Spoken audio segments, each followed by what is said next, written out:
Do you know there's over 262 types of sugar in our food?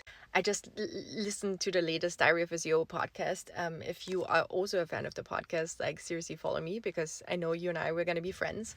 And it just hit me that I've been essentially slacking a bit. And the physician that was interviewed on the podcast from the Diary of a CEO, he just essentially talked about how they are putting that sugar into our food, and he sometimes gets lost about like the different names that they're using now for sugar, right? If it's fructose or sucrose or whatever it might be, right? 262 different names. So it's so confusing, and they put it in everything, right? They put it into the bread that you buy in the grocery stores, right? Like the ready packaged bread. They are putting it in tomato sauces. They are putting it pretty much like in all kinds of crackers, snacks, whatever you can think of. And it truly is crazy. And even, for instance, the apples that we're eating nowadays, the mangoes or whatever, they have been even grown to be sweeter than they used to be like 100 years ago, right? And so all of this is causing all kinds of health issues in our generation, essentially. And the past generation, they didn't have to deal with that yet. So it's gotten really worse from like, I don't know about you, but I know two or three of my friends that are my age that had cancer. I have a friend that actually died of cancer as well. Like anyone and everyone that I know knows someone that also struggled with cancer.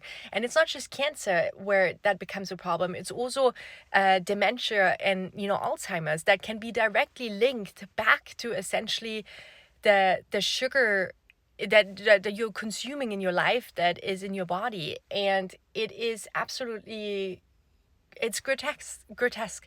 And all kinds of processed foods, all kinds of sugar, what they're doing, we're kind of what they have done the last like decades, we can finally see what how our essentially how healthy our generation is right now. And not just that, like he said something that keeps like is stuck in my mind the whole time since yesterday, since I finished listening to it, is kind of then an inflamed brain.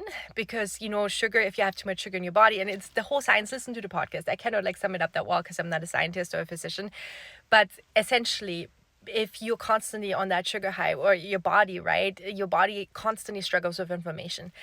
And so when you struggle with inflammation, and also your gut is not the healthiest, then your brain is essentially, of course, inflamed as well, so to speak, right, to put it into simple words. And he said that an inflamed brain cannot love. And what he meant right now, especially because he was from the US, and he meant that when you're seeing these crazy divides right now, people are really like people cannot seem to emotionally regulate themselves anymore or control themselves anymore, especially when you're talking about politics or religion or whatever the heck is going on.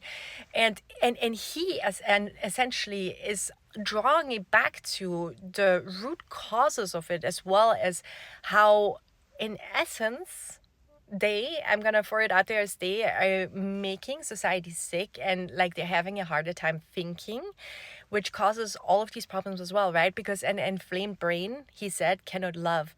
And because you are just dealing with so much crap in your body. So I don't know. It was an amazing podcast, and I just urge you to, if you're seeing this right now, like go check it out. It's really fascinating. And also, like as a parent, I'm just like, I have to rethink a lot of the choices that I make, because we have been a little bit lenient with, let's say, ice creams and like maybe gummy bears and stuff like that. Even if we're traveling in Europe right now, like, sugar is sugar. And of course, like it's more, regulated in Europe in terms of like other ingredients that can be in your food. But like it was a wake up call. So check it out.